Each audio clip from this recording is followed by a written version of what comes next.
Hi நான் அதித்தி. கல்கி அப்படிங்கிற படம் வந்து தியேட்டர்ஸ்ல வெளியாகி பயங்கர சூப்பரா ஓடிட்டு இருக்கு. இந்த சமயத்துல வந்து அந்த கல்கி அப்படிங்கிற படத்துக்கும் மகாபாரதத்துக்கும் கல்கி அவதாரம் அப்புறம் கிருஷ்ண அவதாரம் இதுக்கெல்லாம் வந்து என்ன கனெக்ட் அப்படிங்கறத நான் சொல்றேன். படம் வெளியாகி இருக்க அந்த சமயத்துல இந்த வீடியோ வந்து ரொம்ப ஹெல்ப்ஃபுல்லா இருக்கும்னு நினைக்கிறேன். ஸோ ஃபர்ஸ்ட் வந்து கல்கி இந்த படத்துல வந்து லைக் ஒரு மாடர்ன் மகாபாரதா அப்படின்ற மாதிரி தான் இந்த படம் வந்து ஸ்டார்டிங்ல இருந்தே வந்து ப்ரொஜெக்ட் பண்ணிட்டு இருந்திருக்காங்க. இந்த படத்துல வந்து மகாபாரத கேரக்டர்ஸான கிருஷ்ணர், அர்ஜுனன், கர்ணன் அந்த மாதிரி ஆளுங்களாம் வந்திருக்கிறதுனால லைக் கரண்ட் ஜென்ரேஷனுக்கு கூட ரொம்பவே ரிலேட்டபிளா இருக்கு. ஸோ முதல்ல வந்து கல்கி அப்படின்றத பத்தி தெரிஞ்சுக்கிறதுக்கு முன்னாடி நம்ம வந்து கிருஷ்ண அவதாரத்தை பத்தி முதல்ல தெரிஞ்சுக்கணும். ஸோ கிருஷ்ண அவதாரம் அப்படிங்கிறது தான் வந்து விஷ்ணுவோடைய 9வது அவதாரம். விஷ்ணு அப்படிங்கிறவர் யாருன்னா அவர் வந்து ஒரு மும்மூர்த்திகள்ல ஒருத்தர். அவருக்கு வந்து இந்த பிறப்பு இறப்பு இந்த மாதிரி எந்த விஷயங்களுமே கிடையாது. அதாவது ஆரம்பமும் இல்லாத முடிவும் இல்லாதவர் தான் விஷ்ணு அப்படிங்கிறவர். அவருடைய 9வது அவதாரம் அப்படின்னா கிருஷ்ண அவதாரம் அப்படிங்கிறது. இந்த கிருஷ்ண அவதாரம் வந்து மகாபாரத சமயத்துல தான் நடந்திருக்கும். கிருஷ்ணர் வந்து யாதவ குலத்துல பிறந்திருப்பாரு. அவர் வந்து உலகத்துல அதர்மம் எப்பெல்லாம் தலை தூக்குதோ, தர்மம் வந்து எப்பெல்லாம் ரொம்ப கஷ்டப்படுதோ அப்படி ஒரு சூழ்நிலையில நான் வருவேன் அப்படின்னு சொல்லி முன்னாடியே வந்து சொல்லியிருந்திருப்பாரு. ஸோ இந்த மகாபாரத சமயத்துல மகாபாரதத்தை பொறுத்த வரைக்கும் வந்து நல்லவங்க கெட்டவங்க அப்படின்னு யாருமே கிடையாது. நம்ம வந்து பொதுவில் நம்ம மேலால சொல்றப்ப நம்ம சொல்லலாம் கௌரவர்கள்லாம் ரொம்ப கெட்டவங்க, பாண்டவர்கள்லாம் ரொம்ப நல்லவங்க அப்படின்னு சொல்லிட்டு. பட் இன்டெப்தா படிச்சு பார்க்கறது தான் நமக்கு தெரியும். நான் யாருமே வந்து இங்க 100% நல்லவங்கலாம் கிடையாது அந்த கதையில. எல்லாருக்குமே லைக் பிளஸஸும் இருக்கும் மைனஸஸும் இருக்கும். ஆனா கிருஷ்ணர் வந்து ரொம்பவே பொறுமையான ஒரு மனுஷன், ரொம்ப நேர்மையானவரும் கூட. பாண்டவர்களுக்கு வந்து அந்த நிலத்தை வந்து திருப்பி கொடுங்க, ஏதாவது ஒரு திருப்பி கொடுங்க அவங்களுக்கு. சரி, அவங்களுக்கு ஆட்சி பண்றதுக்கு கிங்டம் தான் நீங்க தார்மீகப்படி கொடுக்கணும். எப்ப அப்படின்னா இந்த வனவாசம் அங்கேத வாசம்லாம் முடிச்சுட்டு அவங்க வந்துட்டாங்க. சூதாடி தோத்தது என்னமோ உண்மைதான். ஆனா இப்ப அவங்க தான் முடிச்சுட்டு வந்துட்டாங்களே, இப்ப அவங்களுக்குரியதை நீங்க கொடுத்துதானே ஆகணும் அப்படின்னு பேசுறப்ப துரியோதனன் வந்து ரொம்ப பேசுவாரு. அதெல்லாம் என்னால கொடுக்க முடியாது அப்படி இப்படி சொல்லிட்டு கிட்டத்தட்ட துரியோதனன் வந்து கிருஷ்ணர் அரெஸ்ட் பண்ற ரேஞ்சுக்கெல்லாம் யோசிச்சிருவாரு. அந்த டயத்துல அரெஸ்ட் பண்றப்ப அந்த டயத்துல வந்து கிருஷ்ணர் தன்னுடைய விஸ்வரூப தரிசனத்தை காட்டுவாரு. அதுதான் வந்து அந்த அவதாரத்துல அவர் தன்னுடைய பெரிய விஸ்வரூப தரிசனத்தை காட்டின ஒரே ஒரு இடம் அதுதான்.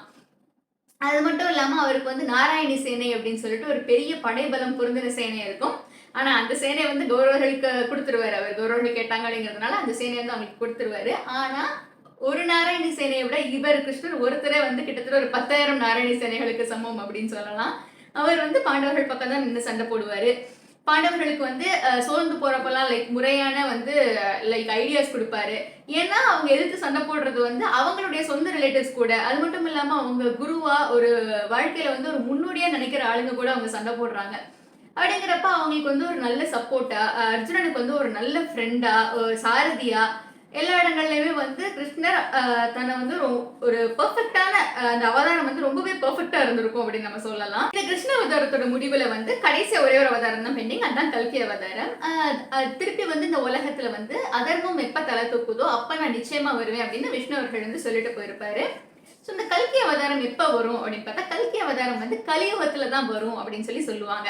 கலியுகம் அப்படின்னா என்னன்னா கலியுகம் வர்றதுக்கான சில அதாவது அறிகுறிகள் மாதிரி சொல்லியிருப்பாங்க. முதல் விஷயம் வந்து என்ன அப்படின்னா உலகத்துல வந்து இந்த வற்றாத நதிகள் அப்படின்னு சொல்லுவாங்க இல்லையா, அந்த மாதிரி நதிகள்லாம் வத்தி போறது முதல் அறிகுறி. அடுத்து வந்து எங்க பார்த்தாலும் வந்து பஞ்சம் இருக்கும், உணவு தட்டுப்பாடு இருக்கும் எங்க பார்த்தாலும். மக்கள்லாம் வந்து ரொம்ப கஷ்டப்படுவாங்க. அதாவது பெண்களை பொறுத்த வரைக்கும் பார்த்துக்கிட்டிங்கன்னா சிசு வந்து வயிற்றுல இருக்கிறப்பவே வந்து அழிஞ்சு போற மாதிரி நிலைமையெல்லாம் ஏற்படும். பெண்கள் சீக்கிரமாவே வயசுக்கு வந்துருவாங்க.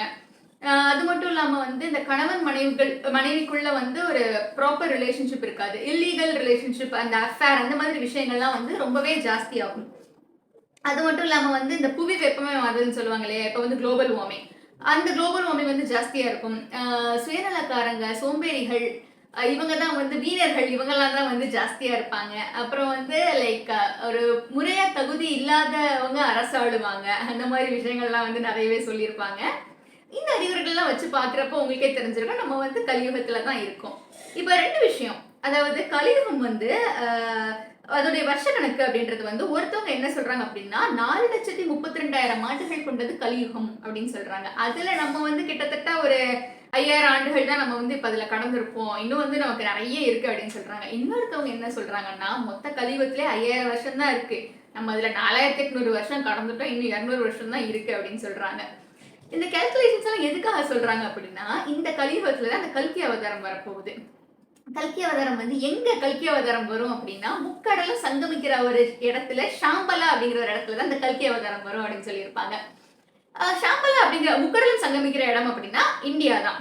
கன்னியாகுமரி இருக்கு இல்லையா? அங்க தான் முக்கடலும் சங்கமிக்கும். அங்க ஷாம்பலா அப்படின்னு சொல்லிட்டு ஒரு இடமே இல்ல. எல்லாருமே அத ரிசர்ச் பண்ணி பார்த்துட்டாங்க. சோ வந்து முன்னாடி அது வேற ஒரு பேர்ல இருந்திருக்கலாம்.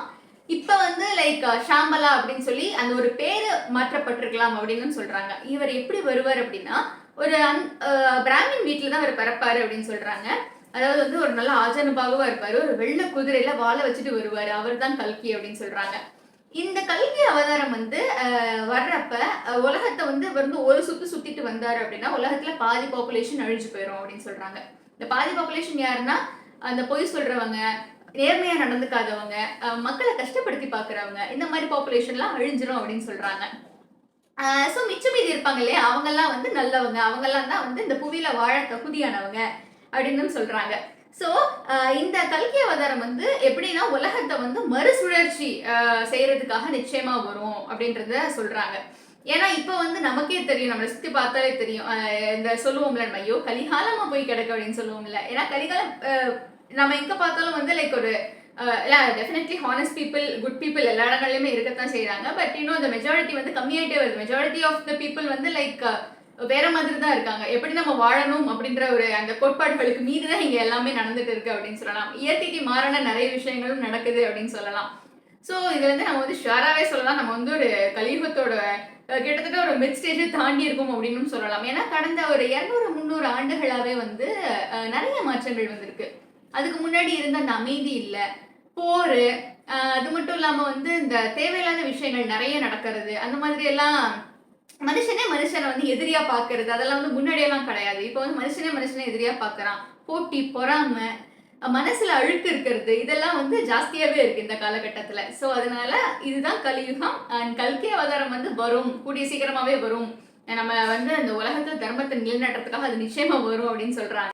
சோ இதுல இருந்து நமக்கான ஃபைனல் டேக்அவே என்னன்னா, கிருஷ்ணர் வந்து ஒரு வாக்கியம் சொல்லுவாரு மகாபாரதத்துல. அதாவது நம்மளால ஃபியூச்சரை யோசிக்க முடியாது. யோசிச்சாலும் நம்மளால ஃபியூச்சரை வந்து கரெக்டா ப்ரிடிக்ட்லாம் பண்ண முடியாது. பாஸ்ட் வந்து நமக்கு எவ்வளவு மோசமா இருந்தாலும் அதை போயிட்டு நம்ம மாத்த முடியாது. நடந்தது நடந்து போச்சு அவ்வளவுதான். பட் இந்த பிரசன்ட்ல வந்து நம்ம வந்து லைக் நேர்மையா முழு மனசோட நம்ம செய்யற விஷயங்களை வந்து ப்ராப்பரா செய்யணும். அதுதான் தர்மத்தின் வழி.